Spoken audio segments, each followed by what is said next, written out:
Greetings, friends. It's me, Wayman, and I come on to do a reading. This is Hesiod, Theogony. I have two translations here from the Loeb Classical Library: Hesiod, Homeric Hymns, Epic Cycle, and Homerica by Evelyn White.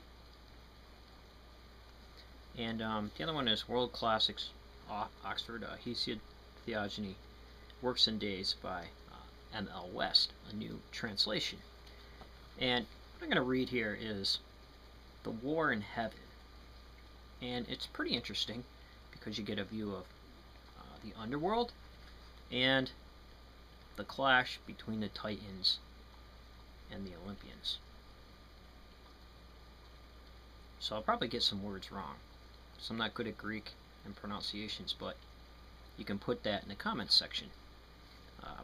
It'd be very helpful. This is starting right around lines 629 on Theogony. And these are the gods fighting. They've been fighting each other continually now for 10 full years, and the fight gave them pain at heart, and to neither side came solution or end of the bitter strife, and the outcome of the war was equally balanced. But when Zeus provided those allies with full substance, nectar and ambrosia, such as the gods themselves eat, and the proud spirit waxed in all their breasts, then the Father of the gods and men spoke to them, Hearken to me, proud children of earth and heaven, and let me say what the spirit in my breast bids me. For long now have we been fighting each other for victory and power, day after day, the Titan gods and we who are born of Cronus. But now you must display your great strength and your terrible hands against the Titans in the fearful slaughter, remembering our faithful friendship. But how much you suffered before our decision brought you back to the light from your dismal bondage down into the misty darkness. So he spoke, and the excellent Cados straightway replied, Friend, what you say is not unfamiliar to us. We know that you have exceeding intelligence and exceeding insight, and that you have been the immortal's savior from chilling peril, and that it is by your providence that we have come back up from the misty darkness in our harsh bondage. Lord, son of Cronus, after sufferings we never anticipated. So now in turn, with fixed purpose and willing spirit, we will secure your supremacy in the terrible slaughter by fighting the Titans in fierce combat. So he spoke, and the gods, givers of blessings, applauded when they heard his words. Their spirits began to yearn for battle even more than before, and they rushed such conflict as one would find fault with, all of them, both females and males, on that day, the Titan gods and those born of Cronus, and those whom Zeus brought to the light from the gloom beneath the earth, fearful and powerful ones with overbearing strength. 100 arms sprang with the shoulders of each of them. 50 heads grew from their shoulders above the stalwart limbs, and these even engaged the Titans in grim slaughter, with sheer cliffs in their stalwart hands, while the Titans on the other side strengthened their battle lines with a will. Both sides displayed a feat of main force, and the boundless sea roared terribly round about the earth and crashed loudly, and the broad sky quaked and groaned. Long Olympus was shaken to its foundations by the onrush of the immortals. The heavy tremors from their feet reached misty Tartarus, and the shrill din of the indescribable onset and the powerful bombardment. So it was when they discharged their whole-laden missiles at each other. The voices of the two sides reached the starry heaven as they called out, clashing with loud battle cries. Now Zeus held in his strength no longer. Straightway his lungs were filled with fury, and he began to display his full might. From heaven and from Olympus together he came, with continuous lightning flashes, and bolts threw thick and fast from his stalwart hand amid thunder and lightning, trailing supernatural flames. All around, the life-bearing earth rumbled as it burned, and the vast woodlands cracked loudly on every side.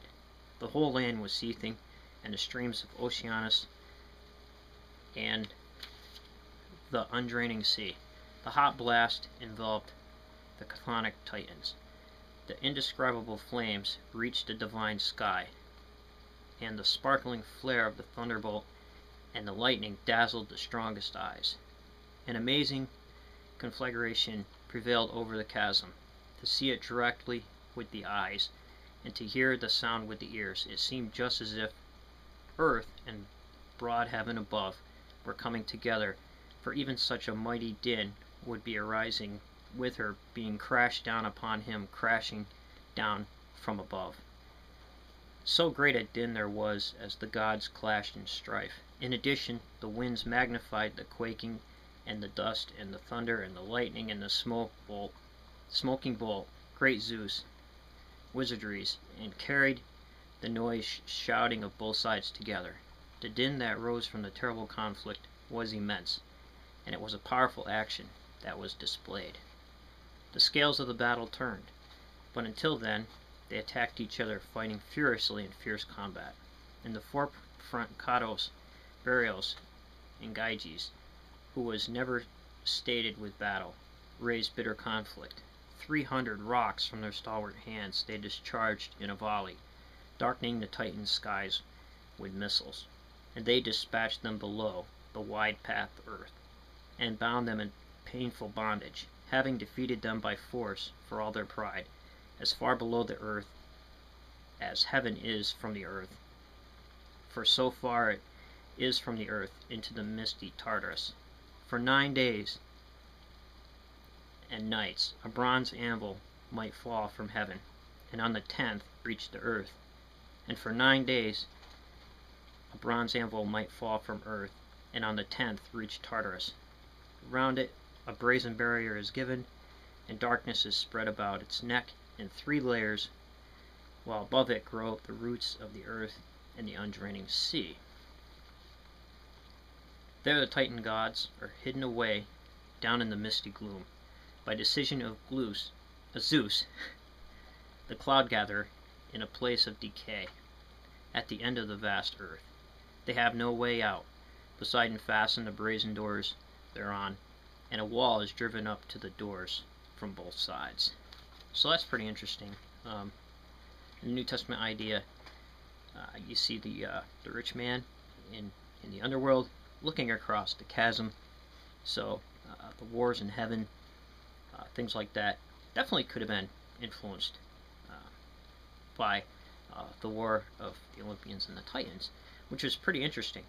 And definitely Hebrew influence, ancient Near Eastern influence, impacting Greek mythology here. So beautiful story, gives you kind of a glimpse of the Greek underworld and the theology that surrounds that. So hopefully you enjoyed that.